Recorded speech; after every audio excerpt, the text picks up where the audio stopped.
국회 정문에 들어서면 민주주의 최후의 부루 대한민국 국회라는 상징석이 서 있습니다. 대한민국 국민이라면 시커먼 하늘에 눈발이 휘날리던 작년 12월 3일 그 밤을 잊지 못할 것입니다.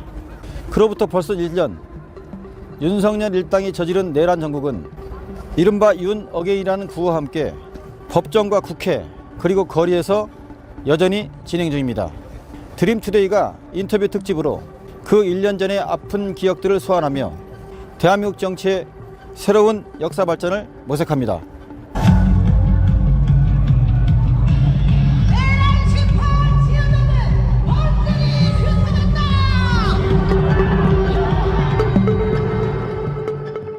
계엄 이제 있고 1년이 벌써 지났는데 그간의 대한민국 정리를 좀 해주신다면. 계엄으로 여러 가지 흐트러졌던 부분들을 정상화하기 위한 노력들이 좀 많이 좀 있었잖아요.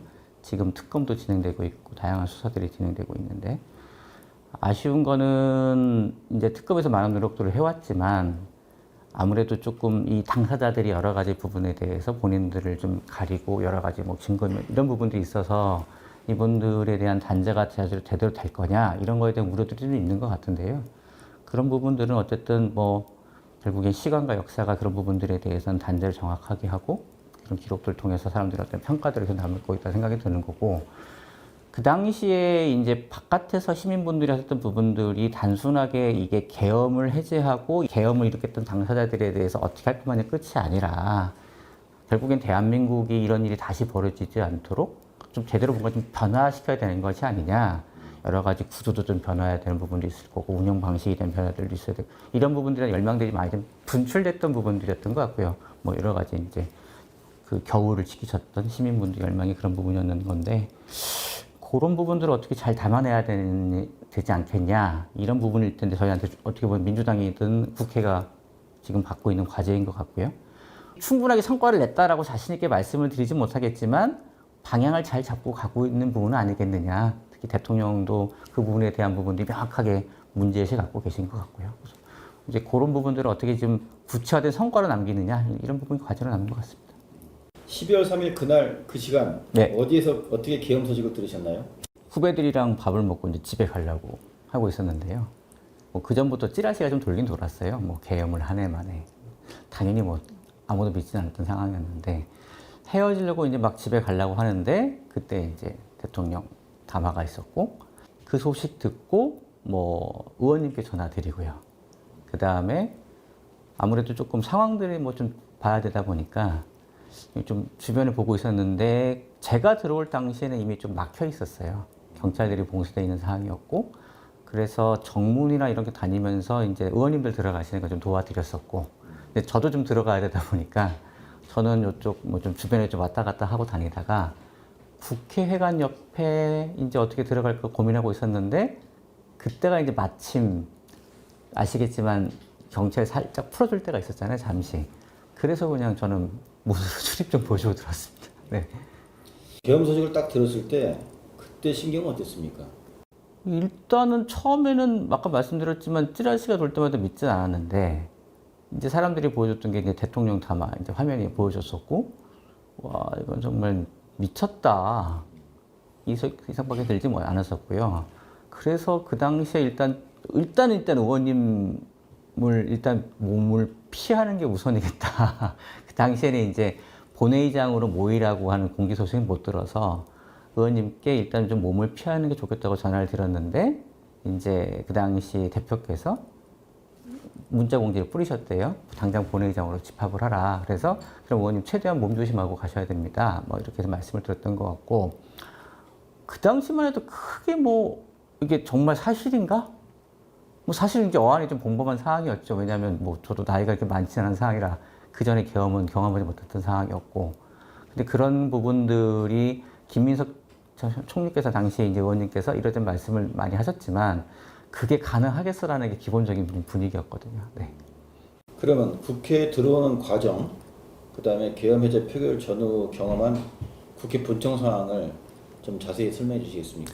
저는 이제 회관에서 좀 정리를 좀 하고 왜냐하면 계엄이니까 뭐 예를 들어 경찰이든 군이든 들어올 것이다. 그러면 본청만 들어갈까?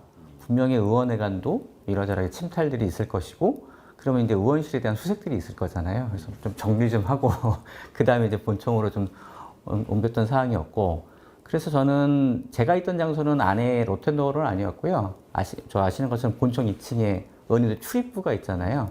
그 앞에 이제 바깥에서 대기하고 있던 상황이었어요. 그때 상황이었고, 그래서 화면을 보셨던 이제 그 707 부대들의 헬기 진입 이런 건 이제 저는 이제 실시간으로 계속 보고 있던 상황이었고, 헬기들이 이제 날아오다가 본청 뒤에 운동장 쪽으로 내리는 것 같더라고요.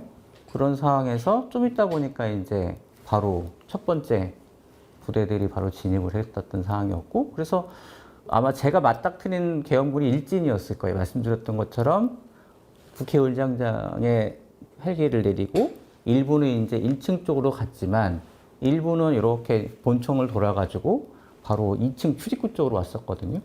그때 한 10여 명, 20여 명 되는 먼저 일진들이 들어왔었는데 그때부터 계속 막고 있던 상황이었고, 나중에 이제 아마 1공수였던 걸로 기억하는데 1공수 들어올 때까지 또 그때 계속 몸싸움하고, 의장님께서 이제 방망이 두드리신 그 순간까지 저희들은 계속 밖에 있던 뭐 몇몇 후배들하고 시민들하고 기자분들과 함께 계엄군이 이제 본청으로 진입하는 계속 막고 몸싸움하고 막 그런 상황에 저는 있었습니다.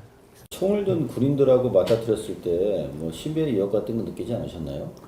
당연히 뭐 느껴야 되는 게 마땅한데 그 당시에는 뭐 정신이 없었던 것 같아요. 일단은 뭐 들어가는 건 막아야 한다. 저거 뚫리면 의원님들 안에 들어가 계시는데 당연히 저는 뭐 본회의장, 그러니까 본회의를 막으려고 들어온 계엄군일 거고, 그냥 아무 생각 없이 진짜 그냥 휙 갔던 것 같아요. 시간이 계속 막고 몸싸움하고 계속 항의하고 이런 과정들이 있었기 때문에 나중에 이제 끝나고 복귀해 보니까 뭐 저격수가 배치가 됐네.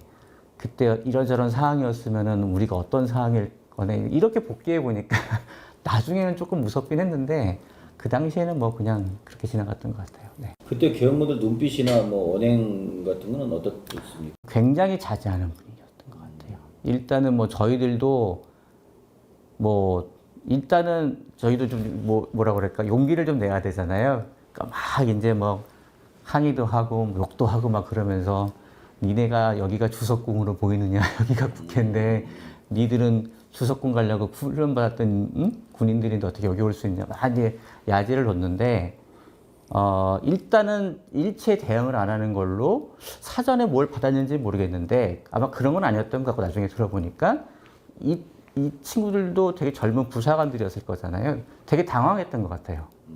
특히 이제 시민들이 앞에서 지키고 있었으니까 이거를 어떻게 할 것인가 좀 당황했던 것 같고, 1차적으로 이제 밀고 들어오라는 명령 받기 전까지만 하더라도 자기네 대호 지키면서 그냥 있는 상황들, 대치하는 상황들 뭐 이런 거였고, 예전에 막 저희 어렸을 때 대학 다닐 때 했던 것처럼 무슨 서로 욕설을 하거나 이렇게 뭐 충돌 같은 경우는 좀 서로 자제했어요. 저희도 시민분들도. 왜냐면은 총을 두고 있는 게 뻔해 보이는데 자극을 하면 안 된다. 그래서 저희끼리도 몸싸움을 하되 자극을 하지 말자. 뭐 그런 분위기가 좀 있었어요. 네. 제가 국회를 처음 들어온 게 2006년입니다. 2006년이고 중간에 다른 데 한눈 팔지 않고 이쪽에서만 쭉 한 10년 정도, 19년 정도 가까이 있었던 것 같고요. 뭐 잘 아시는 것처럼 그동안 많은 일, 국회에서도 많은 일이 있었습니다. 뭐 동물국회라는 오명도 받고 손가락질도 받고 했지만 2008년에 뭐 한미 FTA라든가 4대강 예산이라든가 그런 부분에 대해서 저희들이 뭐 야당으로서 당시에 여러 가지 몸싸움도 많이 했고 뭐 이런 부분도 경험도 많이 했지만, 사실은 이렇게 군대가 계엄군이 직접 국회로 진주해서 뭔가를 하려고는 전혀 생각을 못했던 부분이었던 것 같고요. 다만 이번에 계엄을 거치면서 느꼈던 것 중에 하나가, 국회도 이제 많은 그 세대 교체들이 좀 있었습니다. 그러니까 나이든 오랜 경험을 가진 분들이 좀 많이 나가시고 새로운 친구들도 좀 많이 들어온 상황이었고, 물론 그 친구들은 저희 같은 그런 경험들은 없었고 여당일 때 들어온 친구들이라서 아마 이러한 상황이 좀 더 낯설고 힘들었을 것 같은데요. 저희들이 과거에 했던 저희들처럼 고참 보좌관들이 일정하게 이런 정도 역할들을 하다 보니 그 이후에 계엄 이후에 보좌진들 간의 관계라든가 이런 관계 설정도 좀 많이 좀 새로워진 것 같습니다. 그런 생각 같고요. 제가 32대 민보협 회장을 했었는데요. 아무래도 그 민보협이라는 이름으로 물론 이제 민주당 보좌진들만 같이 했던 건 아니겠지만 이렇게 똘똘 뭉쳐서 뭔가 어려움을 극복했다는 이런 부분들이 우리 후배 동료 이런 보좌진들한테 아마 새로운 경험이었을 거고 그런 기억들이 앞으로 더 큰 어려움들이 닥쳤을 때 그런 부분들을 극복하고 나갈 수 있는 큰 기억과 힘이 되지 않을까라는 그런 생각을 하게 됩니다.